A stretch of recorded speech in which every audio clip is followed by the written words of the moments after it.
ప్రకాశం జిల్లా దర్శి మండలం బొట్లపాలెం గ్రామంలో నిర్వహించిన శ్రీ పోతులూరి వీరబ్రహ్మేంద్ర స్వామి ఆరాధనోత్సవం తిరునాలలో Telugu Desam party in-charge doctor Gottipati Lakshmi పాల్గొని ప్రసంగించారు.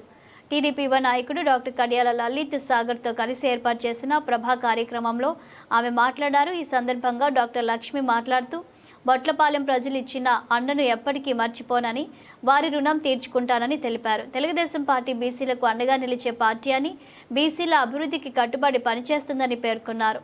గత ఎన్నికల్లో ప్రజలు ఎదుర్కొన్న ఇబ్బందులను గుర్తు చేస్తూ ఆ సమయంలో తాను ప్రజలతో కలిసి నిలబడి ఓటు హక్కును వినియోగించుకునేలా సహకరించానని అన్నారు. ప్రజల కోసం ప్రాణాలకైనా తెగించి పనిచేస్తానని, ఎప్పుడూ అండగా ఉంటానని హామీ ఇచ్చారు. ముఖ్యమంత్రి నారా చంద్రబాబు నాయుడు, ఉప ముఖ్యమంత్రి పవన్ కళ్యాణ్, మంత్రి నారా లోకేష్ చేస్తున్న అభివృద్ధి పనులను ప్రజలు గమనిస్తున్నారని అన్నారు. దర్శి నియోజకవర్గాన్ని అభివృద్ధి ప్రాంతంగా తీర్చిదిద్దేందుకు కృషి చేస్తామని, గత పాలనలో అభివృద్ధి కంటే విభేదాలు పెరిగాయని విమర్శించారు. ప్రజల నమ్మకాన్ని నిలబెట్టుకుంటానని, ఎల్లప్పుడూ ప్రజల పక్షాన నిలుస్తానని డాక్టర్ లక్ష్మి తెలిపారు. ఈ కార్యక్రమంలో స్థానిక ప్రజా ప్రతినిధులు, టీడీపీ, జనసేన, బీజేపీ నాయకులు, కార్యకర్తలు, మహిళలు, అభిమానులు పెద్ద సంఖ్యలో పాల్గొన్నారు.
చేసిన అందరికీ పేరు పేరున ధన్యవాదాలు.